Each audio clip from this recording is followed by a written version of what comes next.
A great Tuesday afternoon, everyone. I'm Denise Tan, and as always, we bring you the day's latest stories in the next hour, so do stick around. Hello, Denise Tan. Ako po si Lourdes de Vera. Magandang hapon, bayan ko. Ito ang hirit ng ilang mga mambabatas na kumakampi sa mga Chino. I'm neither pro-American nor pro-Chinese. I'm pro-Filipino. Yan ang madalas na madinig nung nagtapos yung digmaan, World War II. At marami sa kanila hindi naparusahan, lalo na yung mga opisyal na sumanib sa mga Hapon. Collaborator ang tawag sa kanila noon. Ngayon, ano ang katumbas ng collaborator? Clue, katunog siya ng tinidor. Dito ka na lang sa programang welcome ang lahat. Ikaw man ay pro-divorce, pro-choice, pro-gun, or pro-life. You should be pro-afternoon delight.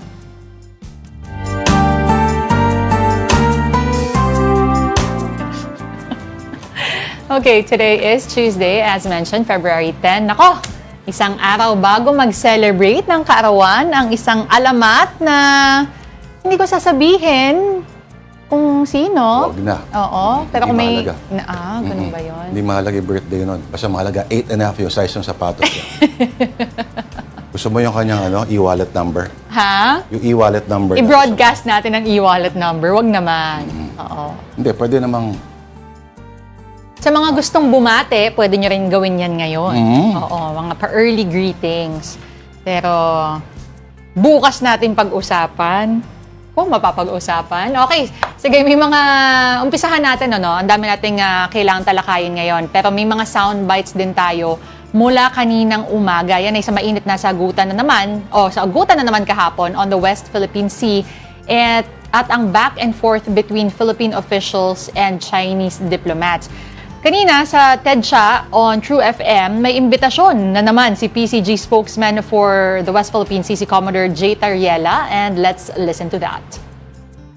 If Senator Alan Peter Cayetano will also find time to join me, Senator Marcoleta and Congressman Marcoleta, pwede naman kami mag-stroll sa Pag-asa, mag-enjoy kami ng magandang beach doon, at saka mag-sightseeing ng mga Chinese Coast Guard na malapit din doon.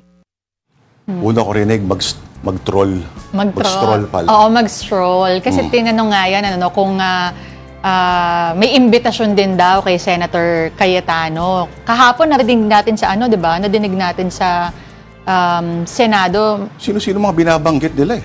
Hindi naman halal lang bayan yung iba. Oo, may mga... yung iba paulit-ulit pang binanggit, Ang tagal Oo. Kalahati ng screen.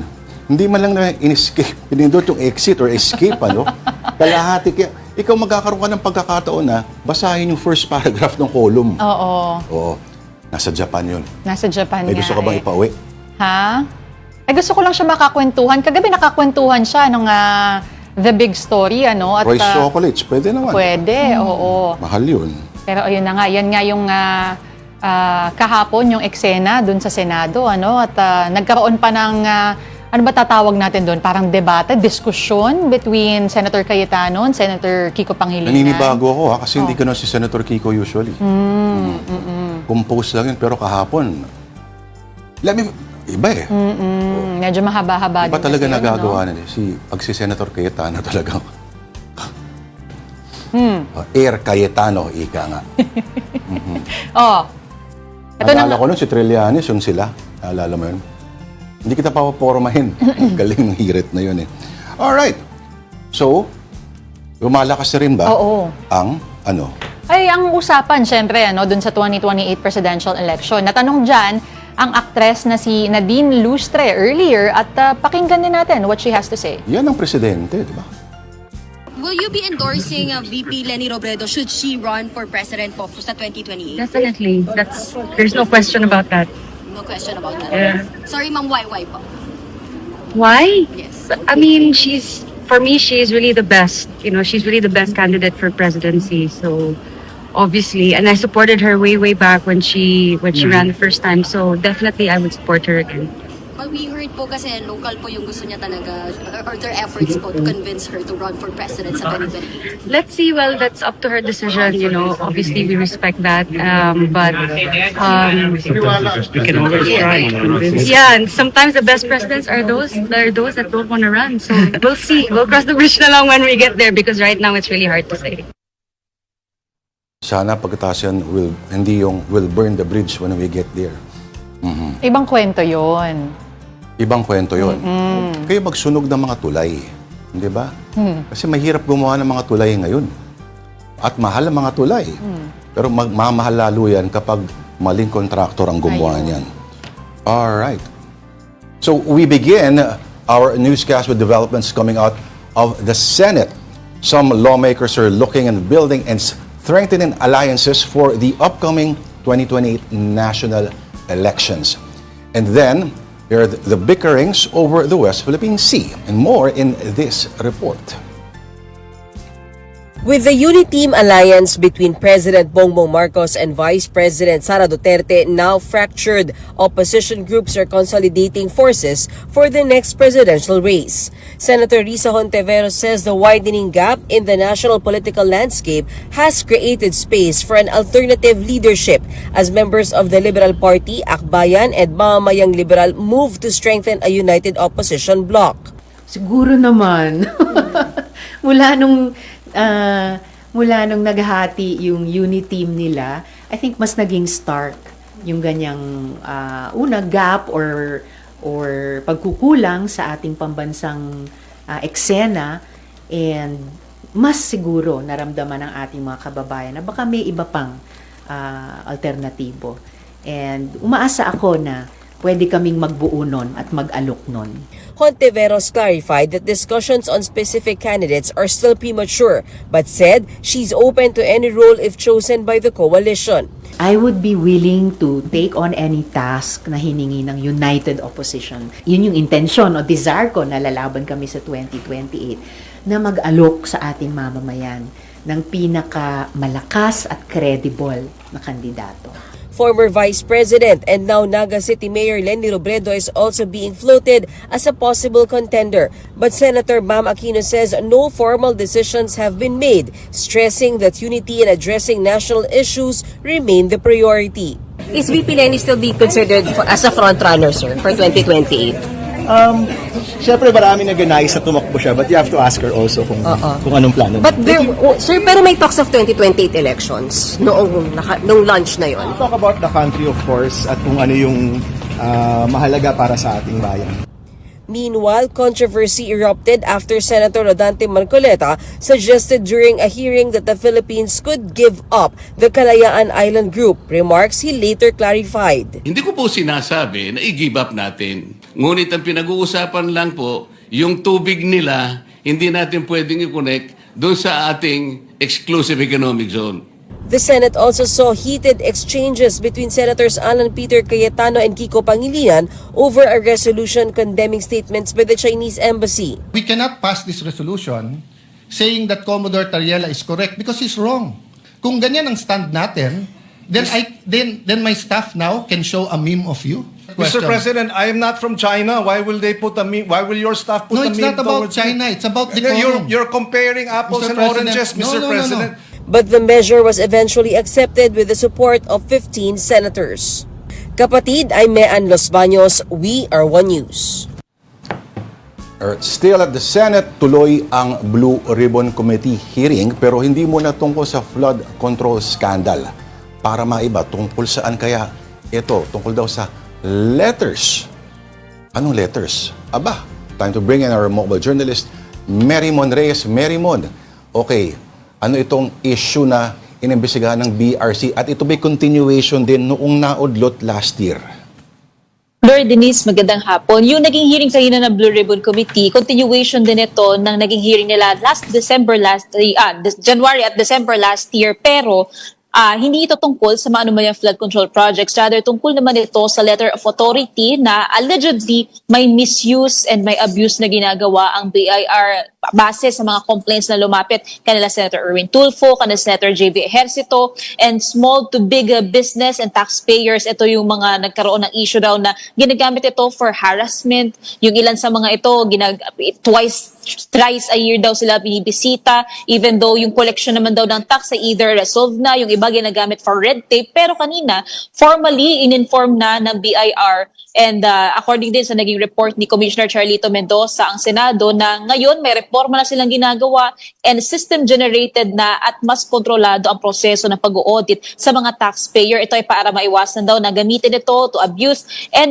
for red taping o kaya naman ay kahit na anong korupsyon. So ibig sabihin, may criteria na nakapasok doon or embedded sa system na base sa records na meron ang BIR tungkol dito sa mga taxpayer. System na ang maglalabas ng taxpayer na kakailangan ng i-audit and aaprubahan din ito ng commissioner. Part din ng reform na ginawa nila is yung anonymity ng mga taxpayer hanggat hindi pa na-assign yung case nila for reviewed or yung pag-audit doon sa pinaka magiging BIR officers, anonymous yung identity nila para raw hindi magkaroon ng subject or opportunity for harassment or yung para makapagkubra ng pera. Wala na rin ngayon mga audit-related task forces. Ang mangyayari, regular BIR offices na lang ang mga ito. So, ibig sabihin, kapag ka merong tax fraud cases, regional or National Investigation Division na raw ang hawak and all other cases na hindi naman na tax fraud related, makakasama na ito ng regular audits. And dito may iwasan rin daw yung paulit-ulit o kaya naman paiba-ibang aksyon ng BIR. And kailangan lahat ng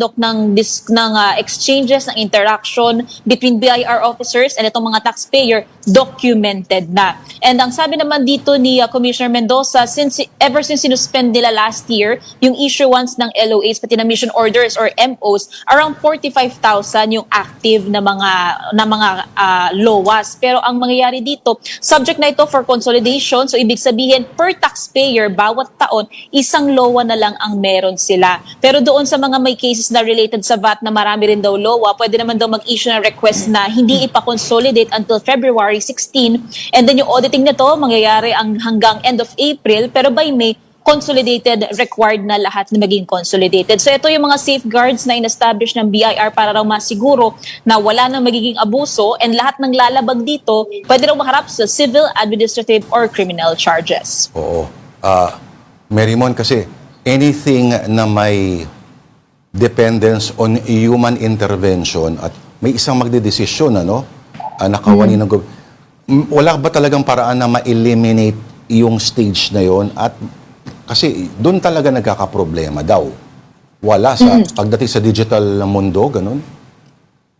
Lord, ang mangyayari dyan, bali yung isang control nila o yung quality control na gagawin nila is yung doon sa system generation na based doon sa risk assessment, yung embedded na criterion, yun yung lalabas. And then pagkatapos yan, dadaan ito kay Commissioner Mendoza for approval din. Pero anonymous naman yung identity nito na ibababa sa mga dibisyon na hahawak nito. Kapag ka maa-assign na, ibabalik ulit ni Commissioner Mendoza para tatanggalin naman na yung anonymity.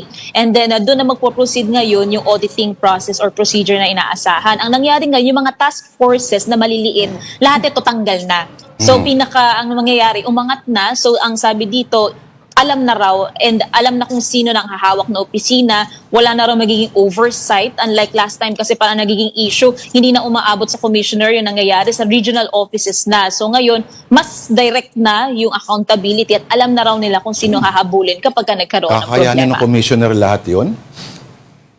Ang sabi pa nga ni Commissioner Mendoza, dyan meron din sila yung parang sumbong sa commissioner na pwede rin din na i-check ng mga taxpayer yung mga LOA na makukuha nila online. Meron na silang chat bot na naka-embed sa website ng BIR na nakalink din daw ito sa eGov para kung sakali, kung may concern daw yung taxpayers na na-receive nilang LOA, pwede daw nila itong ma-authenticate at ma-verify agad-agad through the website. So yun yung ilan sa mga efforts na pinupursue nila and mas hinihikayat pa ni Commissioner Mendoza na magsumbong daw, mag-send daw ng email, kontakin daw yung hotline nila o kaya naman doon sa website mismo, pwede na rin nilang i-double check itong mga LOA na ini-issue sa kanila.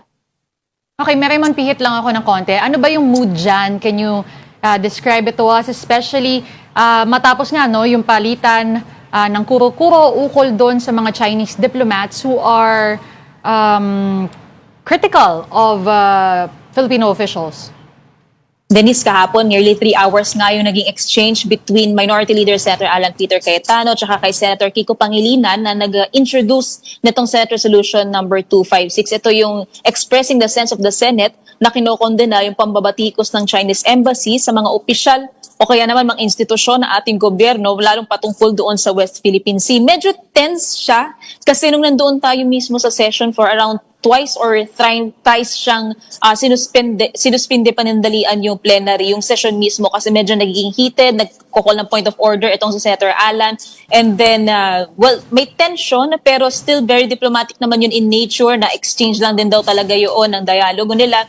And still approved naman and adopted with the support of 15 senators, yung mga pumirma pa rin. Kaya aprubahan naman na itong Senate resolution. Pero ngayon so far dito sa Senado, tahimik pa until 3 o'clock in the afternoon kapag ka nagkita-kita na ulit ang mga senador for the plenary session. May kanya-kanya mga committee hearings, ano? May isa dyan tungkol sa BCDA led by Senator Erwin Tulfo. Meron din may kinalaman sa atleta, no? Tama ba? Sa sports, Merimon. Yes, tama. Meron din pa sa agriculture naman tungkol sa smuggling issue naman na ni-raise na Senator Kiko. Kaya medyo jam-packed din sila dito. Ang nabanggit pa nga ni Sen Kiko ng may representative mula sa Philippine Coast Guard sa narinig natin kanina. Kahapon hindi ko kayo binitawan. So nagpasalamat naman doon yung representative from the Coast Guards. Hindi ko kayo binitawan. Kumbaga, I was always on your side all throughout. Pagkatapos nila, may kinuwento si Senator Kiko na kumain daw sila ng Chinese sa Chinese restaurant pagkatapos. Saan kayang Chinese resto yun? Wala namang kinalaman doon yung cuisine siguro. Lahat naman na ginagawa natin ay may mga influence ng Chino. Oo. Walang daw kinalaman yung kahit favorite niya ang Chinese cuisine. Diba? Walang kinalaman. Oo. Mary mo, ginutom tuloy ako. May malapit na Chinese resto kasi dyan sa may seaside village. Pero iba na yung amoy ng dagat kasi doon Okay, Mary Mon, umuugong pa rin ba yung balitang coup? So far, sa ngayon, Lord and Denise, wala pa. And ang pinakahuli nagsalita tungkol dyan from the minority ay si Senator Amy Marcos na pinapabulaanan niya yung kuro-kuro na siya raw ang pasimuno nung pagtangkang palitan ang liderato ni Senate President Tito Soto. Ang huli rin nasabi ni SP Soto, hindi pa nakukuha ng minority. And nasabi rin niya ni Senator Alan, Minority Leader Senator Alan Peter Cayetano, na physically hindi pa nila nakukuha yung at least 13 votes para magkaroon ng palitan ng liderato. Pero still, ang sinasabi ni SP Soto, kung ano man yan, tuloy ang trabaho niya. Kung merong gusto ang mayorya na iupong bagong para sa liderato, okay din naman daw sa kanya. Kung anong papel man siya, Majority Leader, Minority Leader, or just an ordinary senator, tuloy-tuloy daw ang trabaho ni SP Soto. Mary Mon, bigla ko lang naalala. Baka kung may pagkakataon ka pakitanong kay Senator Alan Peter, no? Sa lahat ng mapipili, may sinite siyang parang example kahapon, Kunyari, meron tayong mga lote, no? May isang punong mangga tayong pinag-aawayan. Ang may-ari ng mangga na yon ay si Senador Amy Marcos. Tanong mo kung talaga sinasadya niya sa lahat ng prutas sa pipiliin talaga, ay mangga pa ba talaga? Wala namang kinalaman yun doon. Baka may puno sila ng mangga, kaya yun ang una niyang naisip. Pero, Tsaka diba? apples to oranges naman, ang nasabi naman ni Senator Kiko na comparison. Okay, Mary Mon, ito na lang. Kailan naman natin maaasahan ng Blue Ribbon Committee Initial Report on the flood control scandal at kailan ang susunod na hearing sa isyong ito? Denise, ang sabi dyan ni Blue Ribbon Chair Senator Ping Lacson, ang nakikita niya yung hearings ng Blue Ribbon patungkol sa maanumalyang flood control projects, parang kailangan na raw nilang i-close. Pero nakikita niya at least isang hearing na lang daw ang aasahan natin sa mga susunod na linggo. And then patungkol doon sa Blue Ribbon Committee Report, yung partial official version nito, sabi dito ni Senator Ping, hindi pa raw ito na-route. Pagka natapos na raw ngayon, possibly bukas as much as possible. And then so far kasi sa majority pa lang daw ito napapakita, napapaikot, at doon daw nagkaroon nga ng suggestion to change yung wordings doon pero hindi raw mababago yung pinaka-intent. To be specific, yan yung tungkol doon sa mga recommended charges. Kasi ang sabi ni Senator Ping, kapag ginamit daw kasi yung word na charge or to be charged, kapag ka-layman, ang may interpret daw ng ordinaryong tao was parang may kaso na raw ito sa korte. Hindi naman daw nila pwedeng gawin yon dahil nakadepende pa rin talaga yan sa ombudsman yung pagpa-file o pagsasampa ng kaso. So ang pinaka-maaring mangyari doon, is change nila para yung connotation hindi siya maging ganun. Ang in-specify na lang nila either to undergo preliminary investigation, to undergo fact-finding investigation, to undergo case build-up, or anything na similar daw ganun pakinggan. Kasi, pero hindi naman daw nito na bago, hindi nito na weaken yung pinaka-committee report. Medyo binago lang nila para lang daw doon sa connotation na maituwid nila. And so far, pagdating doon sa mga nabanggit na mga pangalan ng mga senador, confirmed yun pa rin naman daw yung mga yon. So that includes former Senator Bong Revilla, Senator Joey Villanueva, Senator Chis Escudero, Senator Jinggoy Estrada. Pero natanong ko rin kanina kung babalikan pa ba nila yung case naman ni Pangulong Bongbong Marcos na allegedly nakinabang daw sa kickbacks mula dito sa flood control projects. Ang sabi naman dito ni Senator Ping, malayo na raw yun kasi impeachable case ito and naibasura naman daw ng House Committee on Justice yung impeachment complaint laban sa Pangulo. So we're anticipating either today o tomorrow kapag tapos na raw nila, iikot na ito sa minority. Ang kailangan lang i-confirm ni Senator Ping kung yung 11 na signatures na kailangan para rumolyo na itong committee report sa plenary floor, ay dapat ba parehong may galing sa majority or minority o okay lang ba na galing sa majority? Yan yun sa mga i-confirm niya raw muna kanila SP Soto. Oo. Mabilis lang, Marymon. Sino-sino yung mga dumalo sa LEDAC? Actually, hindi natin siya nasilip masyado, pero ang alam natin so far is yung naging meeting supposedly ng Blue Ribbon or nila Senator Ping kahapon, kasama ang Ombudsman, kasama naman ang AMLA, kasama rin daw ang from the DOJ. Though executive session siya, pero ang sabi ni Senator Ping doon, nag-validate lang daw sila, nag-verify lang daw sila na yung ibang cases daw ba na na-take up sa Blue Ribbon, na-take up din daw ba yun ng Ombudsman, opisina, kasi nga, pina-finalize nila yung magiging laman ng committee report. Alright. Maraming salamat sa iyong ulat ang ating mobile journal. Okay, Marymon Reyes sa Senado. Meantime, here's a quick rundown of more stories on One News. Over in Albay, Mayon volcano spewed ash across parts of Kamalig and Ginubatan following pyroclastic density currents or USON yesterday. Heavy trace ashfall were observed in several barangays including Tumpa, Suwa, Kirangay, and Poblacion. Alert Level 3 remains in effect over the volcano. The Sandigan Bayan entered a not guilty plea for former Senator Bong Revilla on a graft charge. That's after he refused to enter a plea during his arraignment on Monday. Revilla's lawyers said they withheld the plea due to a pending motion to quash, arguing that the ombudsman failed to properly allege conspiracy and that Revilla is not an accountable officer. The case stems from the alleged anomalous 92.8 million flood control project in Pandi, Bulacan.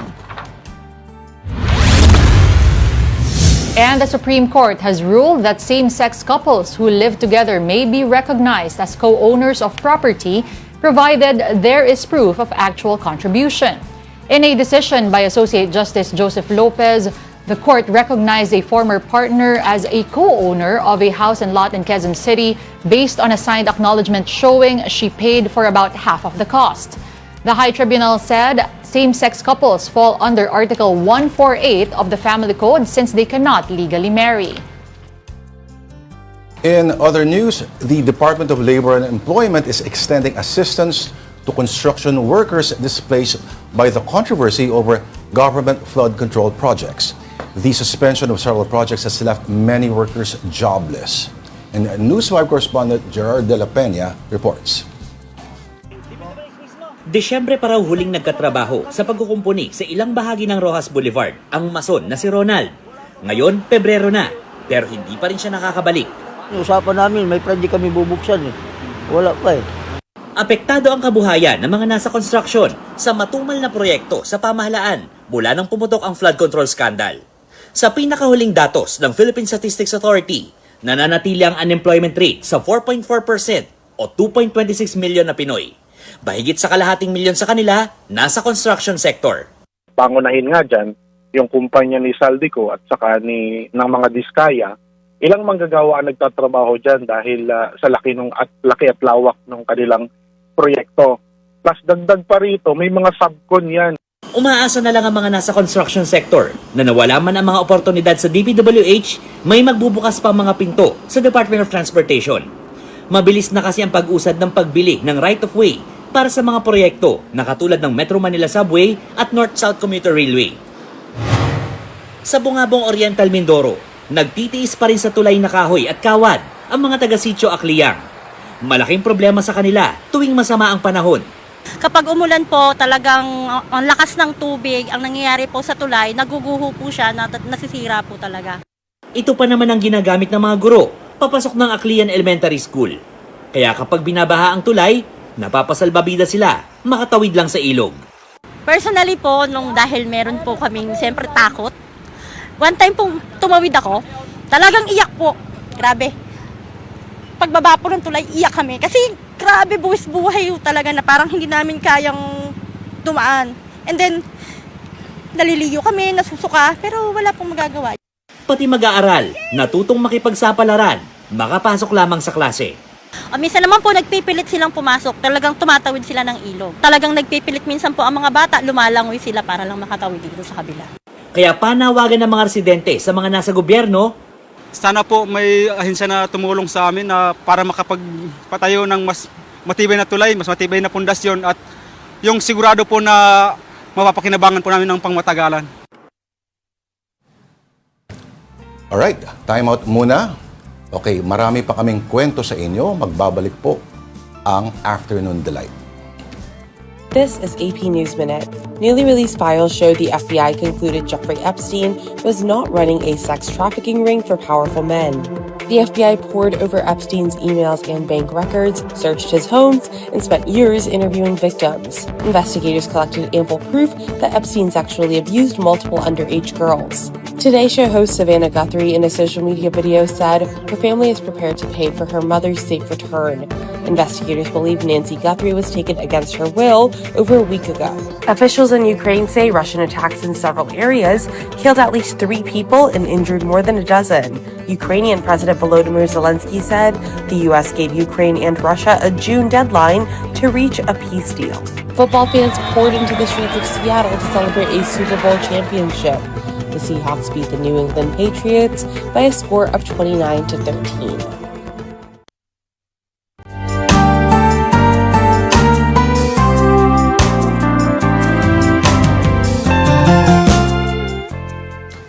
This is still Afternoon Delight on One News. Ako po si Lord de Vera. At ako naman po si Denise Tan. Magandang hapon pong muli. Alright, on to the news. The Department of Justice assures cases linked to flood control anomalies are moving forward, including those involving business figures and senators. Here is the report. The Department of Justice has assured the public that all cases related to the flood control issue are moving along. In an interview with Storycon, DOJ spokesperson Attorney Paulo Martinez said entrepreneur Jonathan So is a respondent in a case already submitted for resolution. The case involves alleged anomalies in flood control projects connected to contractors Wawaw Construction and Top Notch Catalyst Builders, with charges including malversation and falsification. Jonathan So is a respondent in one of the cases pending before the DOJ. He's a respondent in one of the flood control cases concerning either of 2 contractors, that's Wawaw Construction or Top Notch Catalyst Builders. The charges are, well, there are many. The primary charge, so to speak, would be malversation through falsification by a public officer. At the same time, Martinez clarified that no complaints have been filed against So's business partner, Carlito Macadangdang. As for the other individual related to Mr. So, Carlos Macadangdang, currently there is no complaint lodged against him in the DOJ. No complaint where he is made a respondent. So as regards to him, his participation, insofar as the DOJ is concerned, is currently out of the records, out of our competence to comment on, at least for now. Meanwhile, the DOJ confirmed that multiple cases are moving forward against sitting senators linked to the same batch of flood control projects. These include 3 cases involving Senator Joel Villanueva, while a separate plunder case against Senator Jinggoy Estrada is now under preliminary investigation. So there are 3 cases wherein Senator Joel Villanueva is involved. And these 3 cases are part of the same batch of cases involving, like I said earlier, either of 2 contractors, Wawaw Construction or Top Notch Catalyst Builders.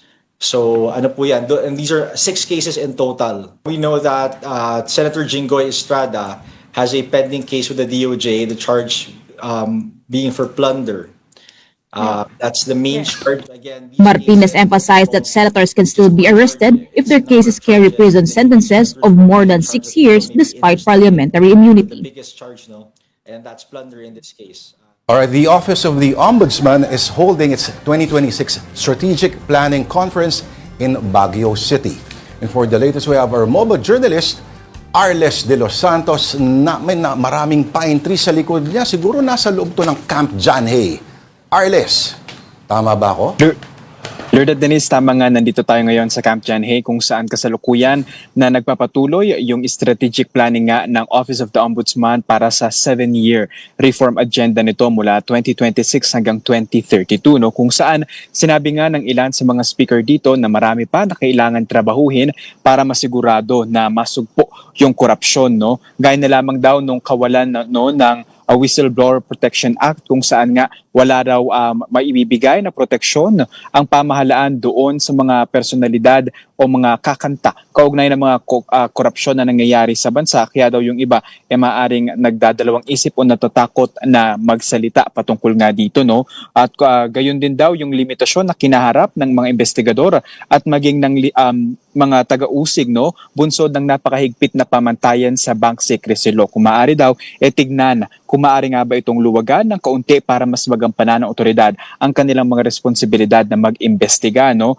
Ang mga yan ay sinabi mismo ni Attorney Kirby Tibayan, National Program Officer of Anti-Corruption Program ng United Nations Office on Drugs and Crime sa pagpapatuloy ng strategic planning ng Office of the Ombudsman dito, no? Lain kasi ng pagtitipon na mas maayos talaga yung mga tugon nito sa mga korupsyon at mga issue na kinaharap ng bansa sa nagbabagong pangangailangan din ito nang sa gayon ay manatiling nagagampanan nito ang kanilang mandato sang-ayon na rin sa konstitusyon. Nandito din si Senior Associate Justice ng Supreme Court na si Justice Marvick Leonel, no, na kung saan sinabi niya na maraming kinaharap na issue yung bansa at yung pagtugon dito ay dapat lagi nakaangkla doon nga sa tama at legal na pamamaraan, no? Kung saan sinabi niya na yung charter change daw ay hindi sapat, no, para nga sugpuin ito at kailangan talaga yung reforma ay manggaling doon sa loob. Kaya sa pahayag naman ni Ombudsman Boying Rimulya, sinabi niya na tuloy-tuloy yung kanilang magiging aksyon dito pero inamin din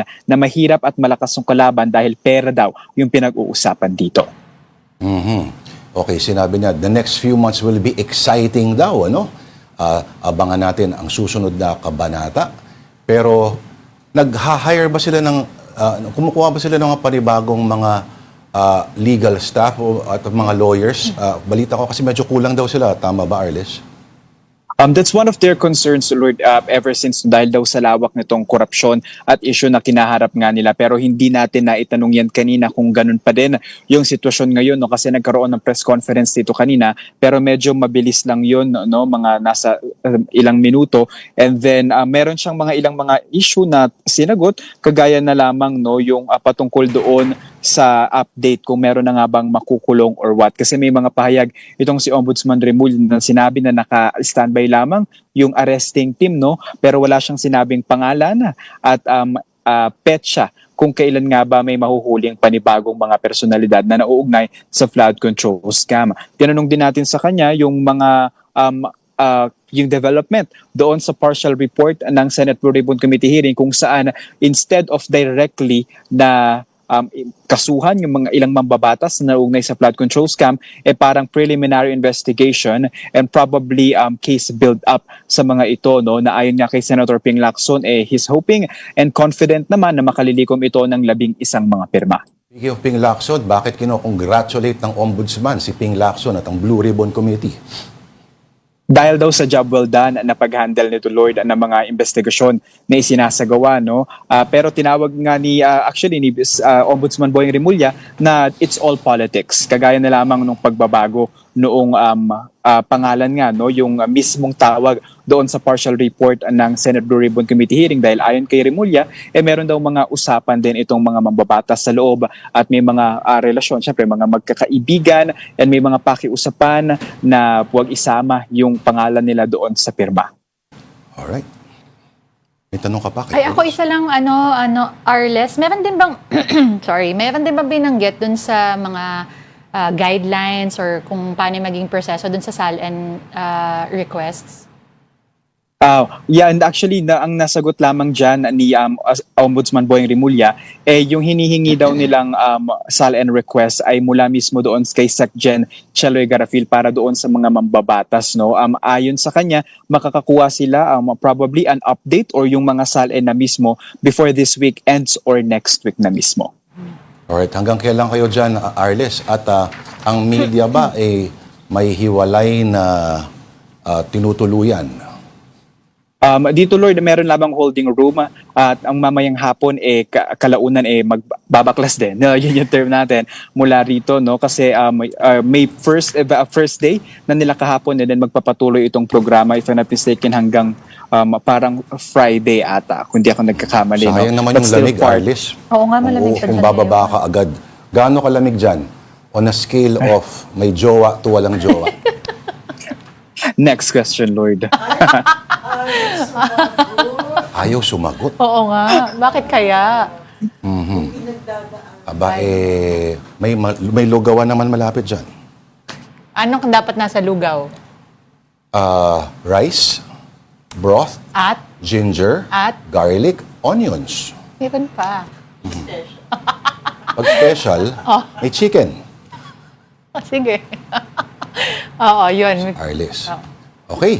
Maraming salamat. Kung wala ka ng tanong, maraming salamat at ingat ka dyan. Ang ating mobile journal, Arles de los Santos. Yung gines tayo dati, di ba may joke about that? Dapat dalawa. Ano yun? Basta mamaya sabihin ko sa'yo. At this point, we also give you a quick look at stories from our media partners. The Philippine Star is reporting about the PNP relieving about 70 members of the Bangsamoro Autonomous Region Mobile Force Battalion 14B. That's over an alleged hazing incident that took place on February 6 involving fresh graduates. The victims just completed their basic internal security operations course when they were subjected to violent initiation rituals. An investigation is ongoing over the incident. Meantime, one Business World article says electricity rates in Metro Manila and nearby provinces could go up this month. Manila Electric Company, or Meralco, cites indications of an upward adjustment, such as a pressure on pass-through charges and an increase in prices in the wholesale electricity spot market. This means higher generation charges. For more details of these stories, you can visit the social media pages of the Philippine Star and Business World. Do check out as well the social media platforms of One News PH for the very latest news. Down south, the impact of Tropical Depression Bashang can still be felt. Let's bring in One News Cebu desk, Dale Israel, for the late... Dale, okay, what can you tell us about the LGU's post-storm assessment? Hi, Dale. Nakamute ata si Dale. Sayang. Hello. Yes, Tuloy-tuloy na maghapon, sana Lord Oo. and Denise. Ngayon, continuous yung bad weather dito sa Cebu City and still being experienced in the province of Cebu due to non-stop rainfall pa nga. Since yesterday, mga 26 hours na walang tigil yung ulan. As a result, almost half of the local government units dito have suspended face-to-face classes, and a total of 23 local governments yan have declared no classes and they just go to alternative mode of learning.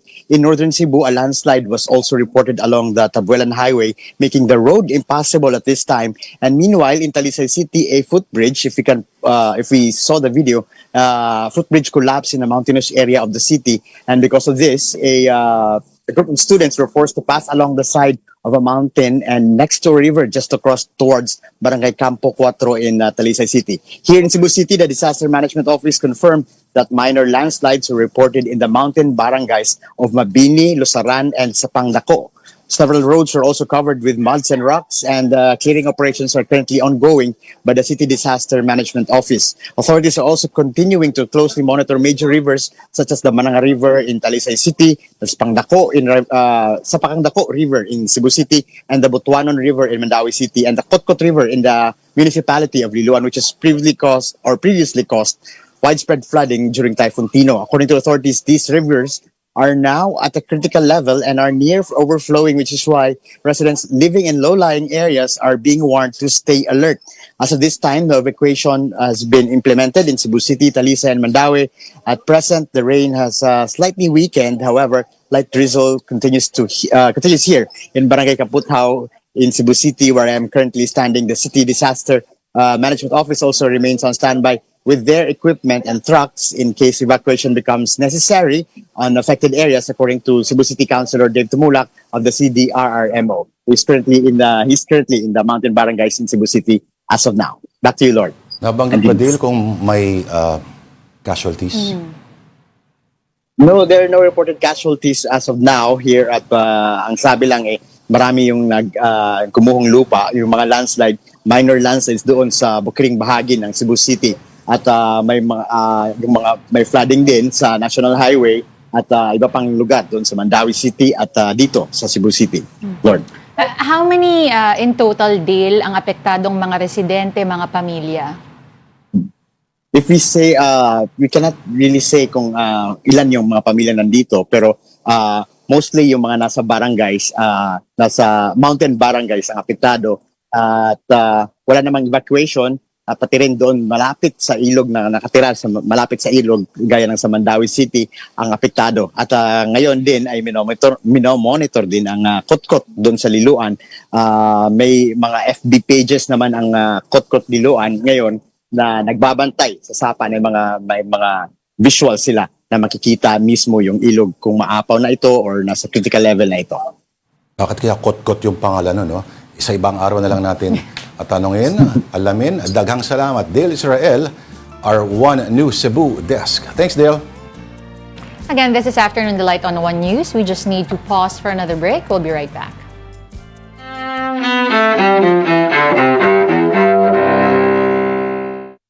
February 10th, 1962. A high-profile exchange of prisoners between Washington and Moscow during the Cold War.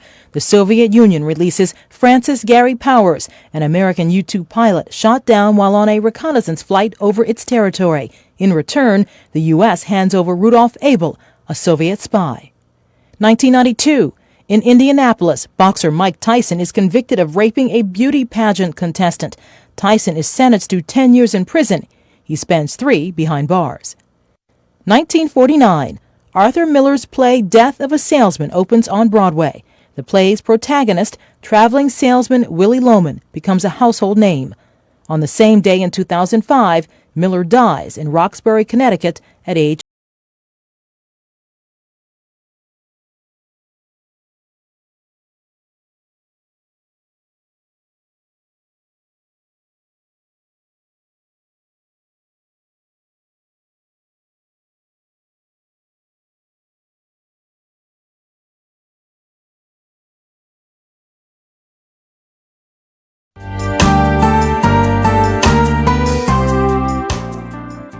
unlikely pairings, major throwbacks, and a cast and production that's powerhouse.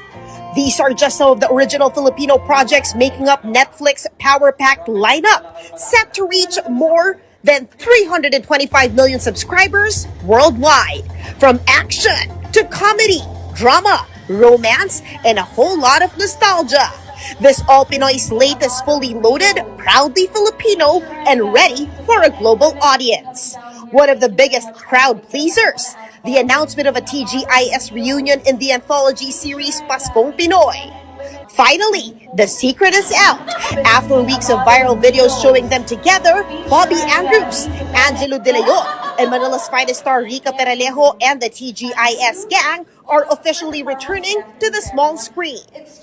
Personally, I've been away from TV and movies for like more than a decade. Welcome back. Thank you. And the very first thing that came to me after those years was actually this project. When Direct told me that he had the plan of doing this with Netflix, I said, of course, I would like to do it because I would be reunited with people I've known for like all my life. I've known them when I was just like 14 years old, and I am now 24. But yes, that's a very big part of why I said yes, and also just to be part of Netflix. 7 world-class titles were the first to be announced for the platform. Leading the list, The 18th Rose, starring Cyril Manabat and Kylie Chari, followed by Ganito, Ganyan Ganoon, featuring Jody Santamaria and Agot Isidro.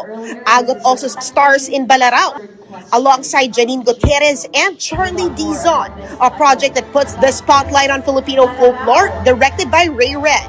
Headlining the lineup, by Bus the Undesirables, the series, starring Ann Curtis and Gerald Anderson, directed by Eric Mati. This time, the series highlights Filipino martial arts, adding another layer to its hard-hitting storytelling. Originally slated for 8 episodes, Netflix decided to add 1 more. Now, that's a flex. When we loosened it up a bit by adding 1 more episode into the story, it became a lot more experiential.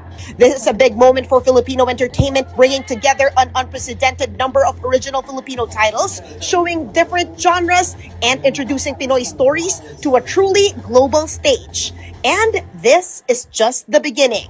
More local titles are set to be announced by Netflix soon, all happening in 2026. MJ Marfori, VR1 News. Excited ka na ba rin sa reunion? Excited na ako. Makasama ulit ang ating mga viewers. Okay. Thank you for staying with us. You're still watching Afternoon Delight. Oh, bakit? Oh, ang saya-saya kayo natin Bagay dito. sa'yo, mangga. Eto, sticking to our theme of the week nga, mango, ang Get it? ating treat for Sticking? the day is mango sticky rice. Oh, di ba? Aba, Teka nga. Oh, alam mo ba kung ano yung binubudbud sa taas yan? hindi. Ano ba to? These are pine nuts. Pine nuts? Akala ko dati parang, pinipig, hindi pala.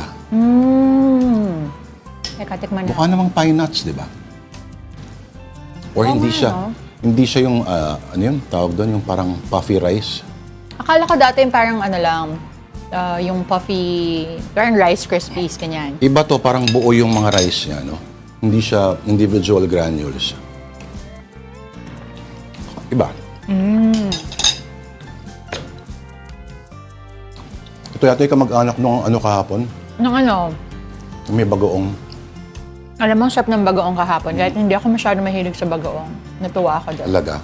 Hindi ka naman nangate. Hindi naman. Ako, ang sarap nito. Kaya lang medyo kulang yung cream. Pero ang sarap pa din Baka sa baba. rice itself.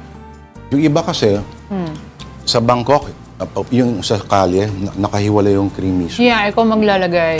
Alright, here are some stories on social media. Sorry, talagang sumubo na lang On ako. One News, 3 in 4 Pinoy students use AI writing tools. Good job. Good job, modern civilization. I wonder how. Noon nga, hindi na sila nagsusulat eh. Ngayon pa may AI. Oh nga, I was gonna ask kung ano yung epekto nito sa... Kasi syempre nung panahon natin, wala pa namang ganito, no? So you really have to Wala tayong proofread, you have to edit, you have to go through Recto. your paper. Recto. Recto. But you have to go through it over and over Ang AI na again. henerasyon ko noon, recto. Hindi, pero siguro naman yung pag... Paano bang proseso ng recto pagbalik sa'yo, gawa na? Bigay ka topic. Tapos gawa Ilang na pages? pagbalik sa'yo. So wala na rin proofreading yun. Perfect yun. Yung sabit yun. Ano, gusto mo ba 100%, 95%? Depende yun kung ayaw mo masyado mahalata. Pwede yun, may option. I think, kasi maraming ob-ob na pumupunta ron eh. Hindi ka na nga pupunta ron kung matino kang estudyante, di ba? Pupunta ka sa recto para bumili ng, Ano? ang tawag doon, yung piniritong isaw. Okay. Alam ko lang dati sa recto, paggawaan daw yun ng mga trophy, mga ganon. Ngayon, Oo. may ganun, of course. Pero sinasabi ng mga teachers na, okay, so ngayon may AI at alam naman natin na gagamit sila talaga. So sa mga homework, sa mga essays, ano ngayon, paano mo papatunayan kung alam talaga ng estudyante yung sinasabi niya? Paano? Recitation. Oo. Doon magkakaalaman. Diba? Actually, alam mo may professor ako nung college, ang recitation niya mga 20 minutes. Wow. Oo, salitan lang kayo ng salitan sa ano yun, isang law subject. Yan ang tinatawag na Socratic method. Ayun. Yun ang kaya kung chosen one ka, tapos yung class ko 3 hours. Wow. So madaming mapipili. Ayan. Kasi kung binasa mo naman talaga yung leksyon, bakit ka nakakabahan? Oo, that's right. Pero nakakatuwa rin naman kasi syempre, as a student, you feel fulfilled also once masagot mo, no? Pero yun na nga maganda siguro dito yung AI, gamitin pa rin na magpasok ka ng sarili mong info, ikaw pa rin lahat. Siguro yung mga finishing touches lang or proofreading lang siguro. Saka pa. Hindi na nga nagbabasa yung mga Hindi, yun naman ideal lang sana kung sasabihin natin we're taking advantage of technology, diba? Ako halimbawa, pagkabisado yung mga estudyante mo, obvious na obvious. First paragraph pa lang, walang sabit yung grammar. AI agad yan.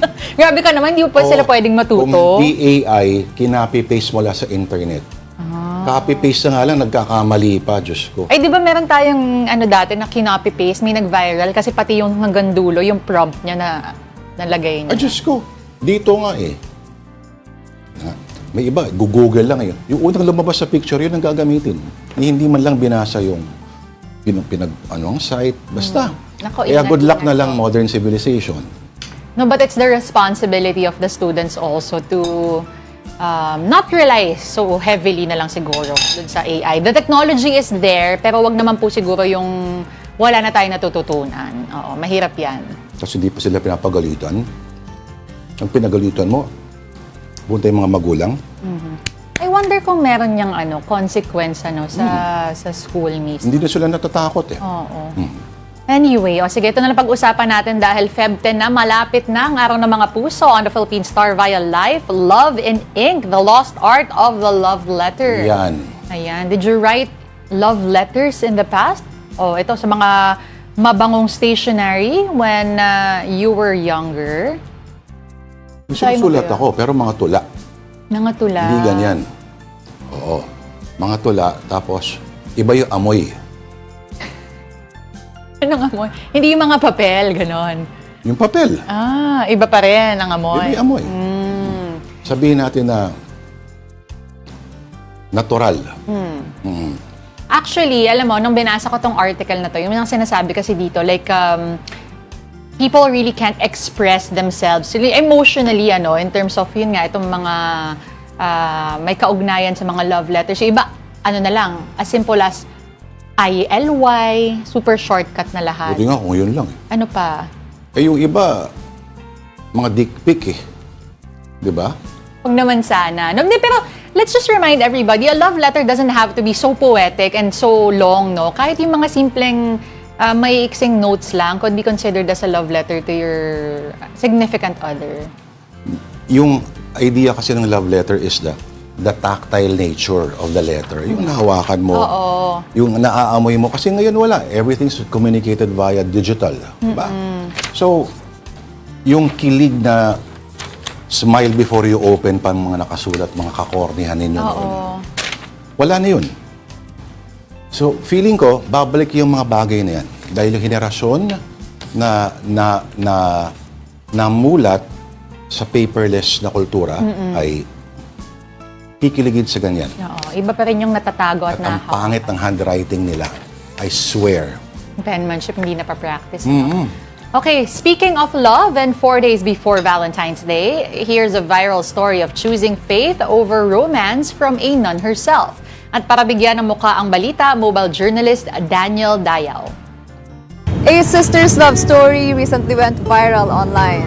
Some say it's a classic right love at the wrong time, but this Valentine's season is a reminder that love comes in many forms. Mas mabuti na lang dito ka na kaysa mapunta ka pa sa iba.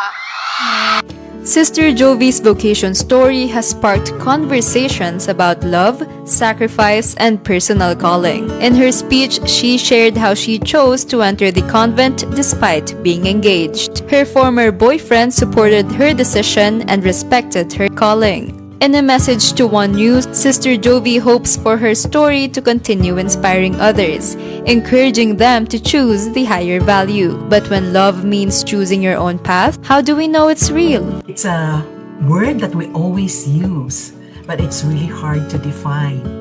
For me, love is about sacrificing yourself for the greater good of the other person. Loving is about giving rather than receiving.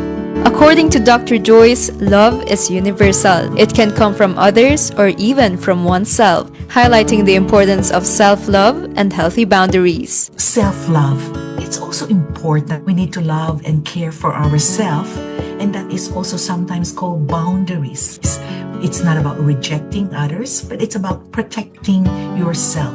Inspired by Sister Jovi's story, we asked Filipinos how they navigate love and whether they ever had to choose between loving someone or themselves. 7 years ago, doon nag-start yung relationship namin.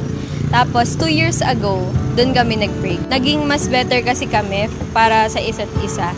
Nung minahal ko yung sarili ko, mas minahal ko din siya. Kaya naman sigurong mabalance, basta wag kang mawawalan para sa sarili mo.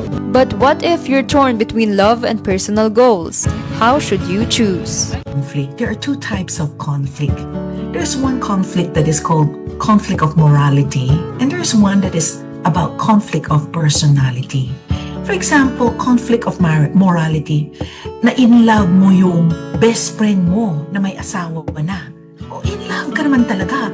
Pero that is a conflict of morality. So even though it's love, we need to let go. Kasi maling klaseng love yan. So when it comes to the conflict of personality na love, for example, mahal kita, pero ano ba, i-give up ko ba itong trabaho ko na nandito sa Amerika? Then it's a personal choice. Valentine's is a time to celebrate love, but it's also a reminder that love isn't just about romance. It's also about following your heart. Mobile Journal Daniel Dayaw, we are One News. Gusto ko i-record yung boses ng doktora. Parang no, pwedeng pampatulog. Parang yun ang gusto kong boses na marinig bago matulog at Ayun. paggising sa umaga. At parang ringtone na rin. Gusto mo gano'n na lang gawin ko ngayon? Yan. Yan ang Hindi ko mapanindigan. Okay. Okay lang may ganun pero may tawa pagkatapos. Sige. Teka, batiin na natin ang ating mga viewers no, na nanonood syempre sa ating mga live streaming apps na Facebook, YouTube, and TikTok. O yung fan mo, batiin mo. Sino? Sino pa? Si Aaron Revilla. Hello, Aaron. Aaron Revilla, yan. Tumawa Aaron, no? Tita Redel, Tita Jane Katapia. Thank you again sa ginamit ko na agad kahapon. Kahapon. Oo nga, nandyan nga. Parehong mainit at malamig. Ang sarap. Perfect talaga. Digital Wampwamp, good afternoon daw. Rodel Alcantara, nanonood mula El Pueblo, Novaliches. Nandyan din si Jinx89. Si Marion Laja at si Lulut, may date daw mamaya. Ay, oo nga. Iwasan nyo na ang Saturday, traffic sa Valentine's. Si Gab Ferreras, nanonood from Quezon City. Danilo Natividad. Sino pa? Si Kenneth Brian, nanonood din sa atin. Kailan kaya matatapos ang amihan season? Okay. Si Pau 9876, pagalingan na lang ngayon mag-AI prompt. Tas dapat kaya i-explain. Oo. Dapat may hindi mo magugulat balang araw i-regulate yung AI. Yung pipiliin lang kung sino dapat gumamit. No? Tignan natin. Teka, kailangan na natin magpaalam. Isisingit ko lang to, sabi ni Marlon Manalo, Idol Ronald Llamas Matikas. And with that, we'll have to end the show. It will have to do it for us this Tuesday, the 10th of February. Thank you for watching Afternoon Delight. Ako po, si Denise Tan. Bukas ulit, 2:00 PM. Lourdes Vera ang pangalan ko. Bukas, birthday ni Jennifer Aniston. At saka ni Alex Jones at ni Thomas Edison.